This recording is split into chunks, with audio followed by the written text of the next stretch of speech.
Welcome back, everyone. Before we dive in, make sure you drop your thoughts and the lessons you took from this story in the comments. And don't forget to like and subscribe. Let's get into it. My name is Monica Taylor, and the day my marriage officially ended was the same day my father was buried. It did not end at home or in a lawyer's office or in a courtroom. It ended in the sanctuary of New Hope Baptist Church in Cleveland, Ohio, while my father's casket sat 15 feet away from me beneath a spray of white lilies that smelled so strong they made the back of my throat burn. Grief makes sound feel wrong. Every cough echoed. Every whispered condolence felt too loud. Even my own breathing seemed like an intrusion in a room that should have belonged to my father alone. His casket was polished and closed, the last undeniable proof that the one person who had always protected me had finally reached a place where he could not protect me anymore. I had just finished signing the guest book, hugging relatives, and listening to people tell me over and over that my father, Leonard Price, had been a good man. I already knew that, but hearing it from old coworkers and neighbors who had not seen me since high school pressed the truth into my chest like a weight. By the time I stepped away from the line, my hands were trembling from the effort of holding myself together in front of everyone. That was when my husband, Calvin Taylor, walked toward me with another man at his side. The man wore a dark suit, conservative tie, haircut so precise it looked measured. Calvin's hand rested lightly on a leather folder tucked under the man's arm.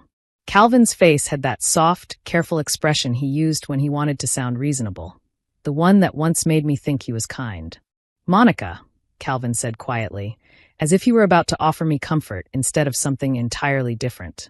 "This is my attorney. We need you to sign something." For a moment my brain refused to process the words. I stared at the folder as though it might be a misprinted program or a stack of sympathy cards.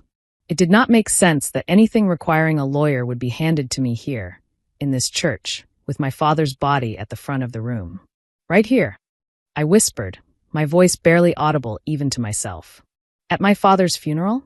Calvin leaned closer, lowering his voice just enough to sound intimate while still letting nearby relatives hear. "Your dad would want you to do the right thing," he said. "He would want honesty. He would want us to move on peacefully." The words froze the air around us. My Aunt Teresa stopped in the aisle a few feet away, her hand still half raised in greeting. One of my father's old coworkers, Mr. Hayes, turned his head openly and watched. Conversations around us softened into murmurs, then into silence. Suddenly everyone seemed to be pretending not to notice that Calvin's attorney was opening that leather folder on a small table beside the church wall. I looked down at the documents spread out in front of me and saw my name and Calvin's name printed in clear black ink. Petition for dissolution of marriage. Monica Taylor, respondent. Legal language about irreconcilable differences. Marital assets. Distribution. I felt myself shrinking inside my own body, becoming small and cornered and exposed all at once. Less than 6 hours earlier, I had signed paperwork authorizing the hospital to release my father's body to the funeral home. I had chosen the casket, the flowers, the time for the service. I had not eaten. I had slept in a way that did not count as sleep. Now, in front of my family, Calvin wanted my signature again, this time on the end of our marriage. "This is not the right time," I managed. My voice sounded far away, like it belonged to someone else. Calvin's attorney, a man Calvin introduced as Brian Keller, folded his hands politely. "Mrs. Taylor," he said, "given the timing of your father's passing, there will inevitably be some estate issues. The sooner we handle everything, the smoother the process will be for everyone. If you sign today, we can file this as uncontested. There will be no need for drawn-out proceedings or complications with your father's assets." His tone was calm, almost bored, as if he were discussing a routine permit instead of the collapse of my life. I could feel my aunt's eyes on the side of my face. I could feel everyone else pretending not to look at all. The grief that had been pressing gently on my ribs sharpened into something thinner and meaner. They were using my father's death as leverage. They were counting on my exhaustion, on my desire not to cause a scene, on the way I had always chosen silence over confrontation. Calvin watched me with that familiar mixture of confidence and impatience, certain he knew exactly what I would do. And he was right about one thing. I did exactly what he expected. My fingers curled around the pen Brian placed beside the papers. "Okay," I said quietly. "I will sign." I signed my name in all the marked places, each stroke of ink feeling less like agreement and more like an act performed by a stranger. Calvin exhaled, relief flickering across his face before he smoothed it away. "You are doing the right thing," he said. "This will be better for both of us." He squeezed my shoulder lightly, a gesture that looked tender from a distance and felt like pressure up close. What Calvin did not know, what he could not have known, was that 2 hours earlier in a law office downtown, I had already signed something else entirely. And that was the moment when his life quietly began to come apart. 3 days before my father's funeral, my life looked ordinary from the outside. I had been married to Calvin for 8 years. We lived in a modest rental duplex on the east side of Cleveland, the kind with thin walls and a kitchen that always smelled faintly of old coffee and fried onions no matter how often I cleaned. There were 2 narrow bedrooms, a living room whose carpet had already been worn thin by other families before us, and a small back porch that looked out on an alley lined with trash cans and telephone poles. Nothing glamorous. Nothing permanent. I worked full-time in the billing department at Riverside Memorial Hospital, handling medical claims and insurance codes that blurred together after hours of staring at the screen. It was not my dream job, but it was steady, and in our life steady mattered. My paycheck covered the rent, the utilities, groceries, my car insurance, and whatever Calvin needed for whatever idea he was chasing at the moment. He refused to call himself unemployed. "I am building something," he would say. "I am networking. I am preparing investor decks and waiting for the right opportunity." For years, I believed him, or maybe I convinced myself that I did. When you love someone, you can mistake hope for evidence. Most mornings I woke up before sunrise, slipped quietly out of our bed, and shuffled into the bathroom while Calvin slept. He said his calls with potential investors ran late into the night. Sometimes he came home after midnight, smelling faintly of expensive cologne and restaurants we could not afford. Sometimes he did not come home at all and sent a text at 2 in the morning saying he was crashing at a friend's place after a late meeting. When money got tight, he always had a reason. "Once the funding comes through, none of this will matter," he told me one evening when I sat at the kitchen table with a stack of overdue notices in front of me. "You are too focused on right now. You are not seeing the bigger picture." He touched my hand, smiling in that way that had charmed me when we first met. "You have to trust me, Monica." I packed my lunches to save money, brought leftovers in stained plastic containers to eat at my desk. I stopped buying new clothes and convinced myself that patience was a kind of love and sacrifice was temporary. Looking back, the signs were not just visible, they were loud. Bills that appeared in the mail with my name on them that I did not remember opening. Packages that arrived, stayed unopened in the living room for a day, and then quietly disappeared while I was at work. Bottles of cologne and dress shoes that Calvin claimed he had gotten on clearance, or as gifts from people who wanted to impress him. "These are not for every day," he said once, holding up a watch that clearly cost more than our monthly rent. "These are for when the deals close."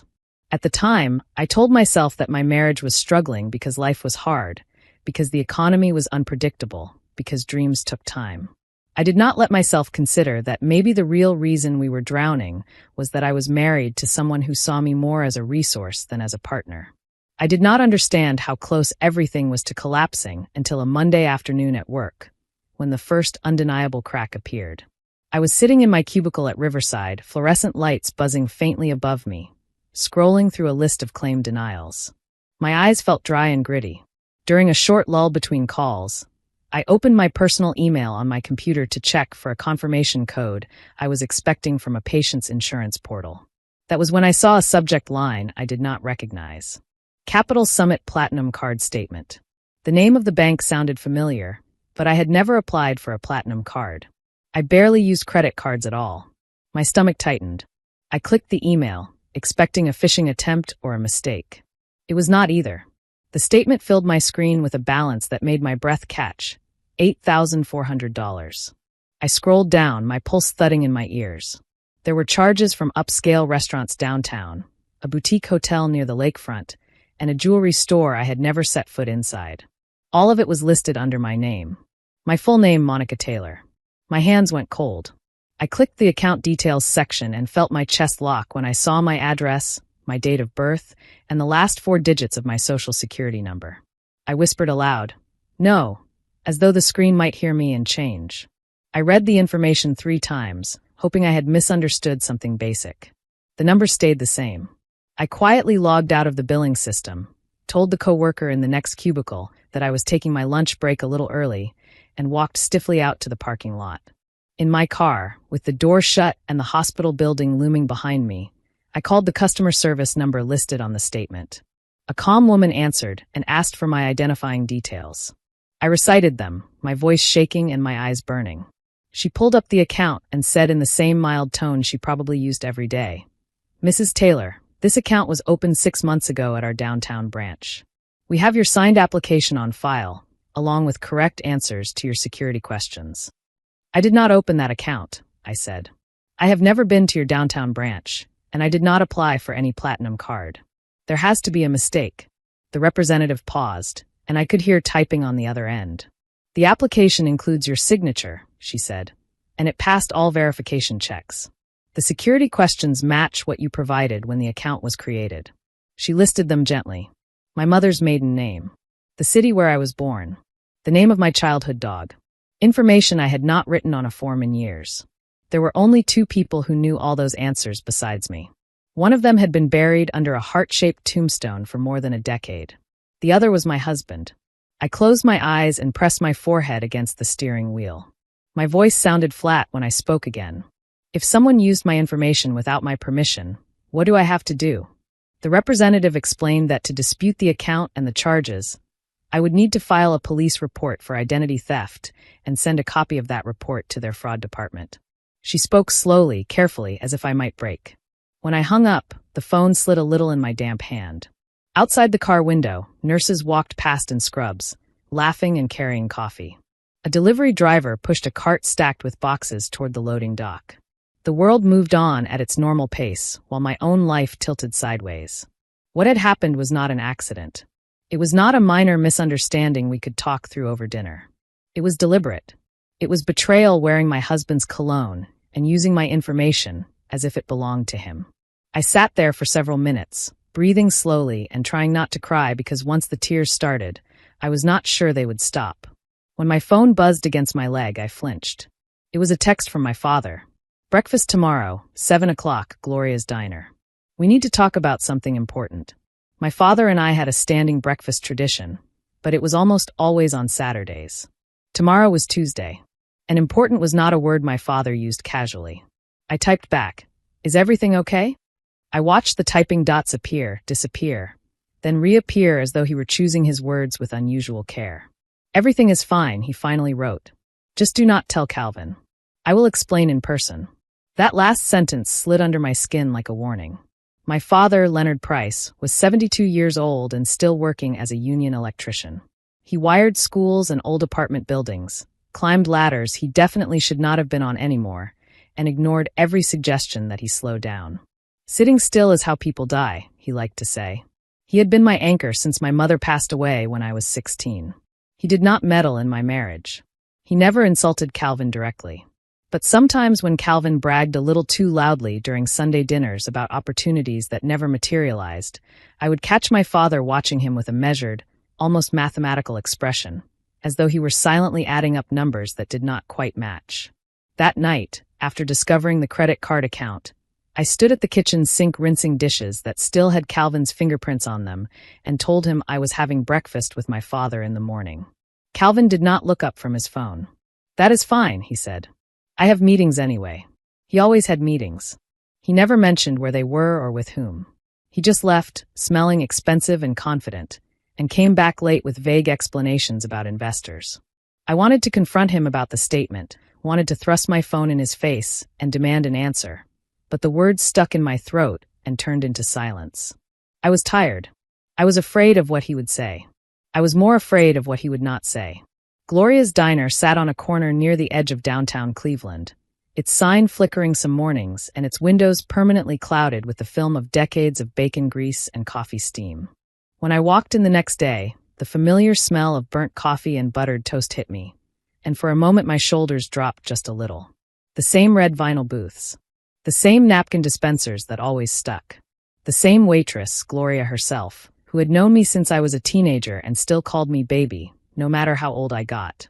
My father was already seated in a booth near the window, his work jacket folded beside him, his hands wrapped around a chipped mug. He looked tired in a way I did not recognize, not physically worn but heavier somehow, as if his thoughts weighed more than his tools. When I slid into the booth across from him, He studied my face for a long moment and said, "You did not sleep." I shook my head. "Have you?" He lifted one shoulder. "Enough." We ordered out of habit. Eggs and toast for him, oatmeal and fruit for me. When the waitress walked away, he reached into his jacket pocket and pulled out a business card, sliding it across the table like a secret.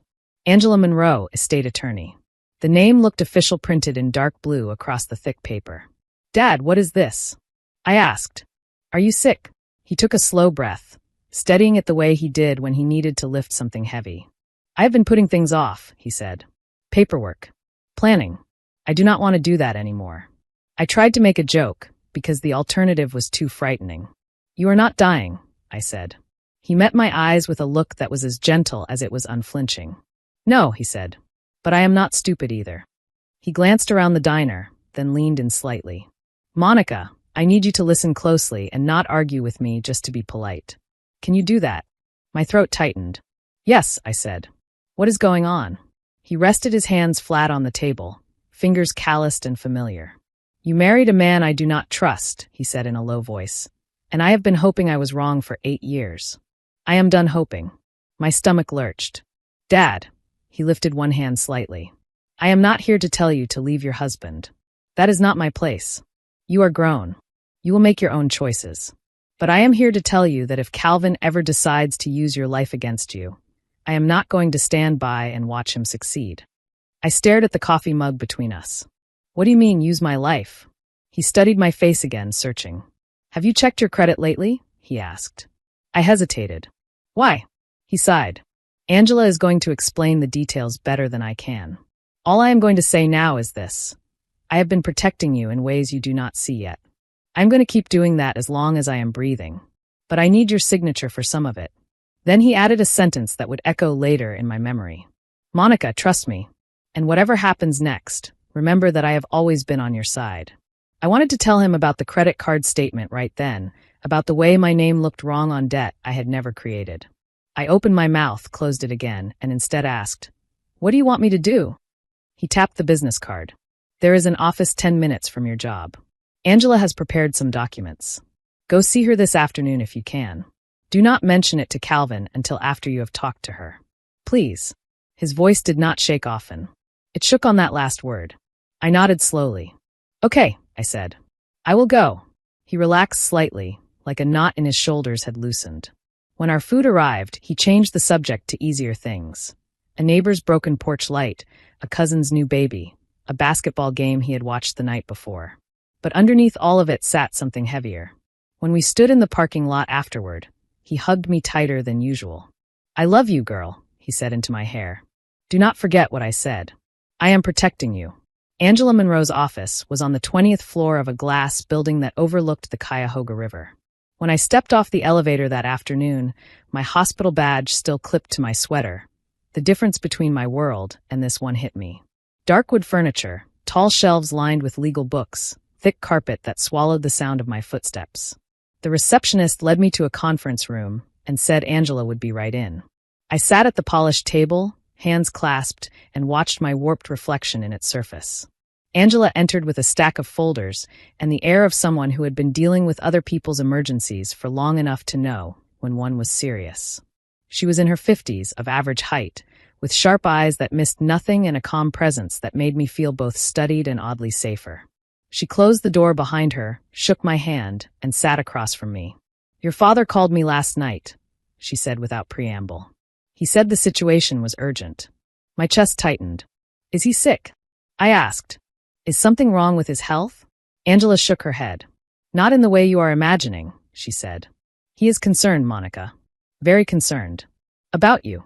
She opened the top folder and began laying documents across the table one by one. Property deeds. Bank statements. Tax records. "Your father owns 10 rental properties across 3 counties," she said. "He has been acquiring them quietly for more than 30 years. For a second, I thought she had confused my father with someone else. "That cannot be right," I said. "My father is an electrician. He fixes things. He does not own things." Angela gave me a small, sympathetic smile. "He is both," she said. "He worked, invested, lived modestly, and refused to take on unnecessary debt. He bought properties when prices were low, fixed them himself, and held on to them. The rental income has been steady for years. Every mortgage is paid off. That is what all this shows. She tapped the papers. I felt as if someone had opened a door in a house I had lived in my whole life and revealed an entire wing I never knew existed. My father had never talked about owning anything beyond his small house and his aging truck. Why did he not tell me? I asked. Angela's expression softened. Because he did not want you to live your life waiting for an inheritance, she said. He wanted you to build your own stability. But he also wanted to make sure that if something happened to him, you would not be at the mercy of anyone else. She slid another set of documents toward me. These are trust papers, she said. Your father has established an irrevocable trust naming you as the sole beneficiary.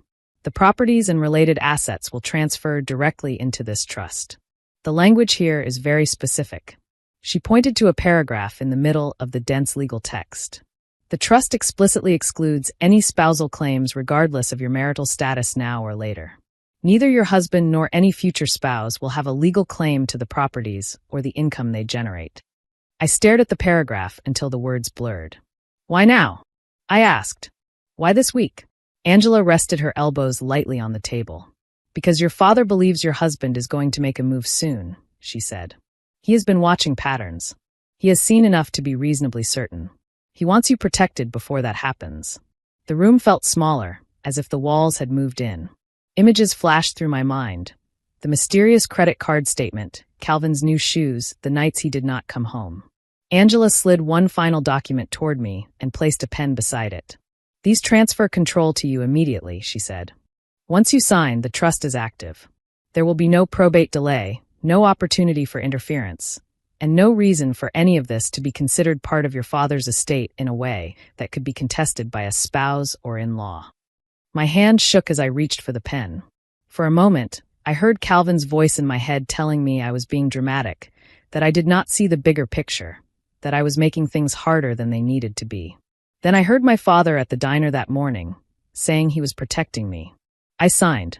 My name looked strange to me, both heavier and stronger than before. Angela nodded once, briskly. Good, she said. This is the right step. Before I could ask another question, her phone buzzed on the table. She glanced at the screen, and the slight change in her expression made my stomach knot. I am sorry, she said. I need to tell you something. She took a breath, choosing her words carefully. Your father was admitted to the hospital early this morning. A massive heart attack. Riverside. They did everything they could. The room tilted. The air seemed to disappear. I heard my own voice ask, Is he alive? Angela's eyes softened in a way that answered the question before she spoke. No, she said quietly. He passed away a short while ago. I stared at her, unable to connect the image of my father stirring sugar into his coffee just hours earlier with the idea of his heart simply stopping. But I just saw him, I said. We had breakfast. He drove himself there. Angela nodded. He called me right after, she said. He wanted to be sure everything was in place. I left Angela's office in a haze, moving through the hallway and into the elevator as if underwater. Outside, Cleveland looked exactly as it had an hour earlier. Cars idled at red lights. Someone laughed on the sidewalk outside a coffee shop. The river glinted dull and gray in the distance. It felt wrong that everything around me kept going when my father had just stopped. I drove straight to Riverside Memorial Hospital, parked crookedly, and walked inside on legs that did not feel attached to my body. A nurse led me to a small family room with beige walls and chairs that seemed specifically designed to be uncomfortable. A doctor came in and explained what had happened in careful, professional sentences. A sudden massive heart attack. Very quick. No pain. No warning signs anyone could reasonably have acted on.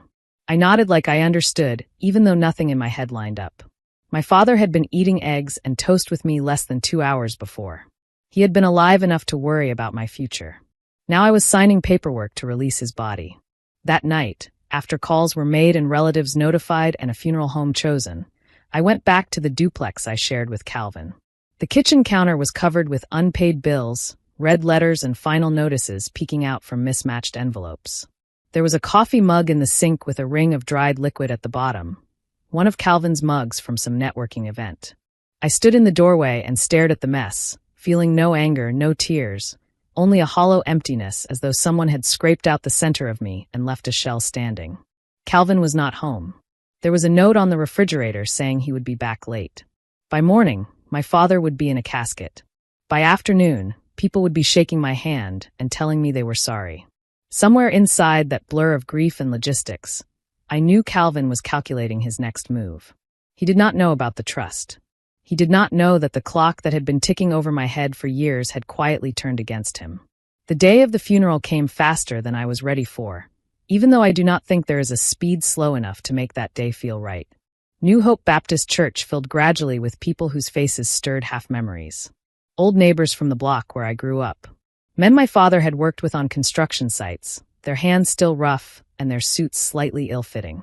Women from his choir who dabbed their eyes with folded tissues and told me how my father never missed a rehearsal.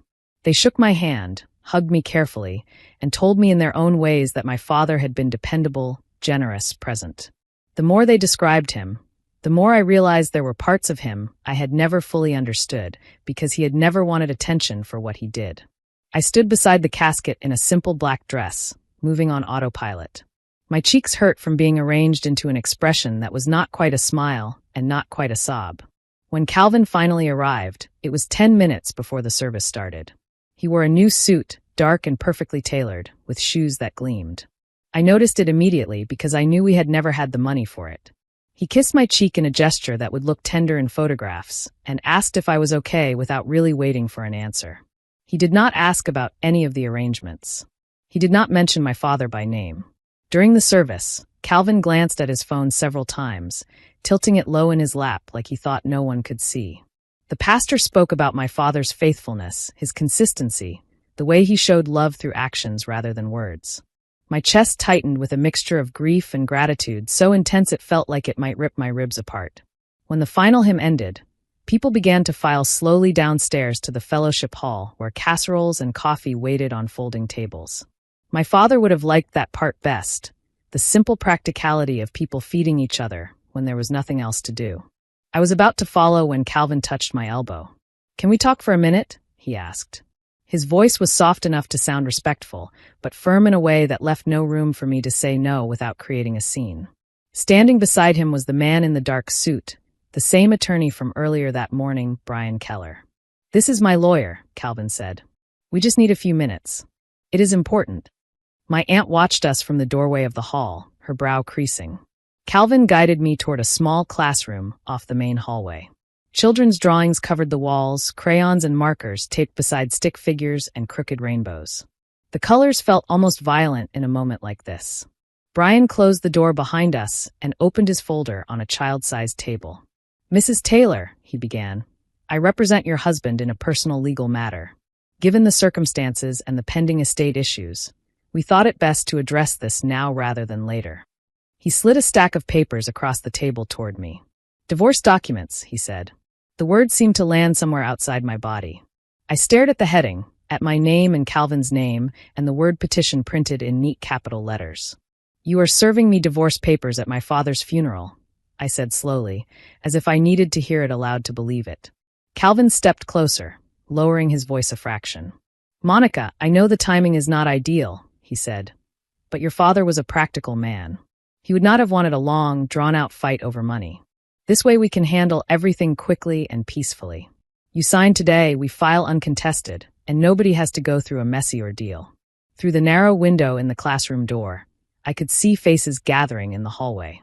My aunt, one of my father's choir friends, 2 men from the union. They could tell something was wrong, but could not hear the words. Brian tapped one of the pages, drawing my attention to a paragraph highlighted in yellow. "If you do not sign," he said, "things become more complicated. We will have to involve the court.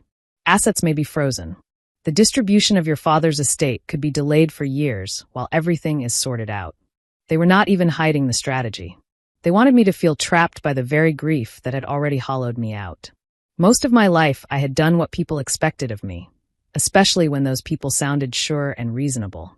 I felt myself slipping toward that familiar compliance.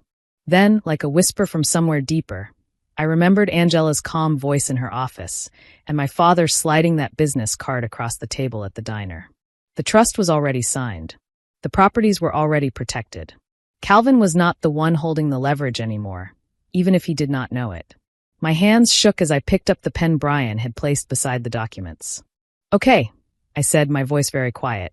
Where do I sign? Relief flashed in Calvin's eyes before he could stop it. I signed each page where the neon stickers indicated, my name flowing across lines with a steadiness that did not match the trembling in my chest. The pen made small, scratching sounds on the paper, the only noise in the room. When I finished, Brian gathered the documents with professional efficiency. Calvin's shoulders dropped in a visible release of tension. You did the right thing, Calvin said again as we walked back toward the fellowship hall. He sounded almost pleased. This will be better for both of us.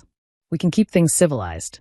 He gave my hand a brief squeeze, like a manager rewarding an employee for cooperating, then released it as soon as we stepped into the room where people were filling plates with macaroni and cheese and slices of ham. He moved quickly toward a group of his friends standing near the coffee urn, adjusting his tie as he went. I watched him from across the room as he laughed softly at something someone said, as he checked his phone and nodded at whatever message appeared on the screen. He looked calm and satisfied, as if a weight had been lifted. He stayed just long enough to be seen, to hug the people who mattered socially, to stand briefly near my father's casket with his head bowed in a posture that would look appropriate in photographs. Then he told me he had to leave to handle some things, and that he would call me later to talk about next steps. We will need to be organized about the estate and the assets, he said. That word, assets, followed me around the room like a shadow. After the last casserole dish had been wrapped in foil and the final guest had left, I helped fold chairs and wipe tables, my hands moving automatically. No one asked where Calvin had gone. No one asked why my eyes felt dry, but my face looked drained. When the church finally emptied, I drove not to the duplex but to a small hotel near the interstate. At the front desk, I signed the guest ledger with my maiden name, Monica Price, and paid cash for the room. In the room, I placed my phone face down on the nightstand and sat on the edge of the bed listening to the hum of the air conditioner. When I finally turned the phone over, there were 7 missed calls from Calvin and 2 voicemails. In the first, his tone was smooth. Call me when you are ready, he said. We need to talk logistics. In the second, there was an edge beneath the words. Monica, this does not have to get messy. There is no reason for drama. Call me back. I listened to both messages once, then deleted them. I did not cry. I did not scream. I simply lay back on the bed and stared at the ceiling until the texture blurred. The next morning, while the light outside the curtains was still gray, my phone rang again. For a moment I considered ignoring it, but when I saw Angela's name on the screen, I answered. They have filed, she said without greeting. Her voice was calm, but I could hear something taut beneath it. Exactly as we expected. My chest tightened anyway. Filed what? I asked, even though I already knew. Your husband's attorney submitted the divorce petition first thing this morning, she said. Uncontested. He is requesting immediate disclosure of marital assets, including anything related to your father's estate. I closed my eyes. There it was, the move Calvin believed would secure his future. Attach himself legally to whatever my father had left behind. Brian Keller called my office about 20 minutes ago, Angela continued. He seemed very confident. He asked for full documentation on all properties formerly owned by Leonard Price.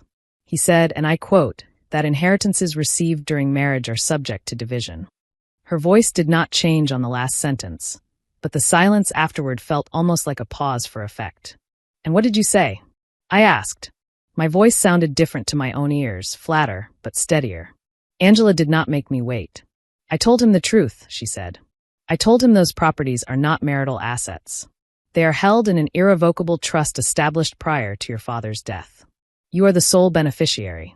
Your husband has no legal claim to the properties, the income, or their appreciation.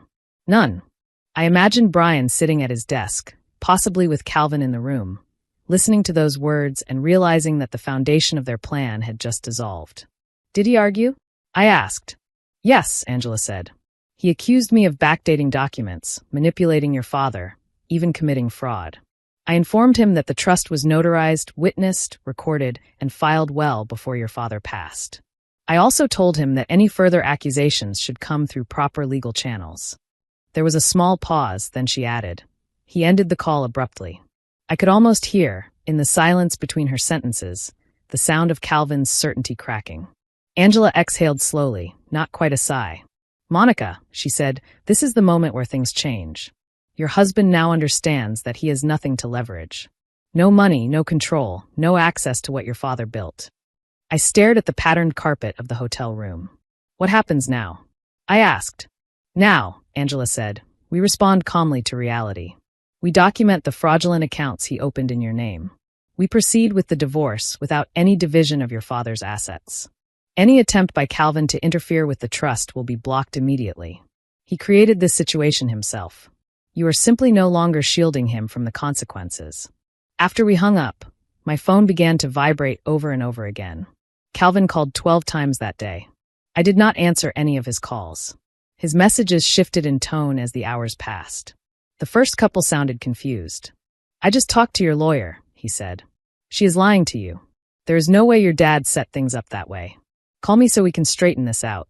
Later, those messages turned sharper. You are really going to let them cheat me like this? He demanded. After everything I have done for us? By late afternoon, the anger thinned into something more like bargaining. Monica, please, he said in the last voicemail. We do not have to do this the hard way. We can still work something out if you will just talk to me.